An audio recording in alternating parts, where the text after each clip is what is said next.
HBO announced a surprise Game of Thrones concert in Los Angeles just last week. And surprise again, it's coming across the whole country, 28 stops. Okay, we're going to have to wait a while for Game of Thrones Season 7. We do, but... So this is a nice cooler in between. Yeah, but you got a little sneak peek of this. I did. Man, I am so jealous. How did you? They asked me to review it, so let's review it and then talk some more about it. Tell me, how good was it? It was really cool. There were a lot of interactives before the concert. So we walked in and there's costumes from the show. Arya's costume for when she was selling fish, clams, cockles. And we had the Waif's outfit, Jock and Hagar's outfit. This is very Arya-centric, actually.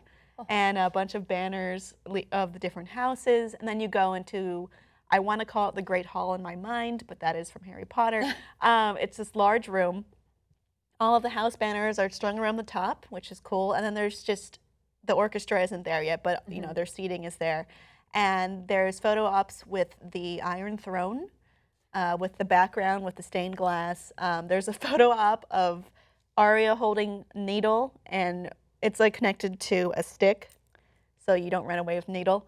And someone else stands in front of it and gets stabbed. Nice. So again, Arya-centric, murder-centric, as always.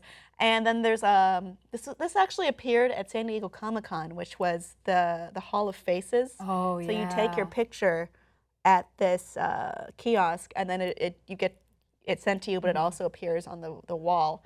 So some people did faces like, but you're really supposed to do like closed eyes, like you're dead. So that was fun. I think that part would be really cool for someone who had always wanted to experience Game of Thrones at Comic-Con or New York Comic-Con and hadn't been able to, since it is traveling around the country. So there's a higher chance that it's more convenient for you to go to.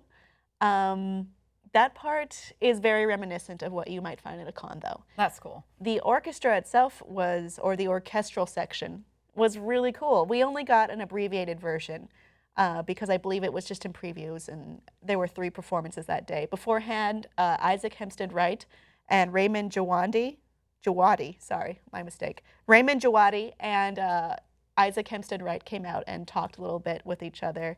A little bit of a Q&A, but only between the 2 of them. And I don't think Isaac will be on the tour, though it was just announced, and we don't really have all the details yet. But he was walking, which is new to me, because Bran doesn't walk. And yeah, you know, he walks, and he's really adorable. Did he have his glasses on? Yeah, he had glasses. I know, he's got the thick glasses. And he had a button-up shirt. Yeah, I know. Like, you're doing everything weird. He's so adorable. But he's not Bran, he's Isaac, and we understand that.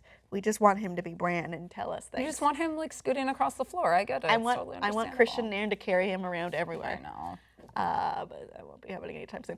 Anyway, it was really great to hear the music live. They had this big drum. I don't know what kind of drum it is. I'm not an expert, but it was just this large, stretched out drum with like, it looked like an organic material spread over it instead of like, you know, clear fiberglass or man-made materials or whatever is used. And they would pound it like during the songs, and it gave it this really resonating feeling, especially during the Daenerys-centric songs, because you think of, you know, oh, this is the Dothraki, and this is all of the forces she's accumulated at this point. They played the main song a few times because it's a great song. I mean, be real, it is on my iPod.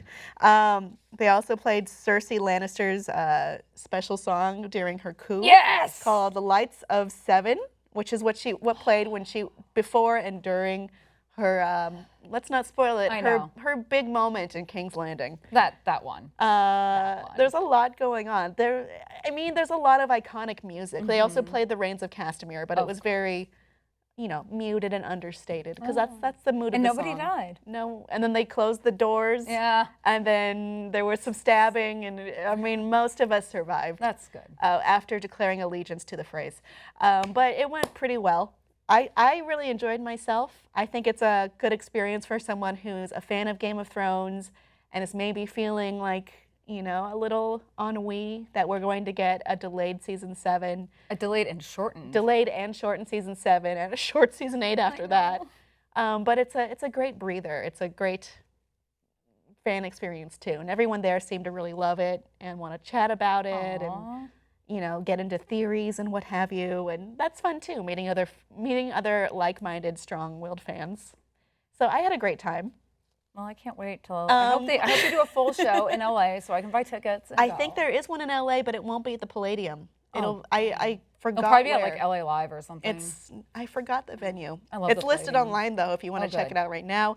I won't do it at the moment because that is considered unprofessional. But there are 28 cities listed on the concert tour, and tickets will be on sale starting August 10th at 10 a.m. on Live Nation. I don't know if it will sell out or not, but you may want to check it out around then if you've already decided you want to go.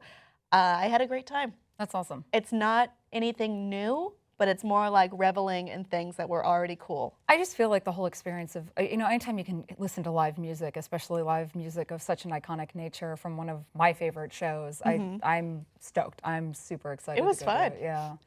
Ramin Djawadi will be conducting throughout the tour, so that's really cool. He's the one who composed most of the music and the main theme for Game of Thrones. So I had a good time. I saw some cosplayers there. If you're into that kind of thing, I would say start sewing now.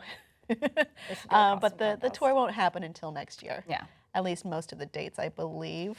I know LA won't be until March. Okay, good. So you've got a long time. Good. I can schedule that out in advance. So with the force and subtlety and drama of Game of Thrones comes the music version of that. If you want to check it out, I say go to their website first. I had a great time. Audience, would you go? Let us know below in the comments. And please like and subscribe for more.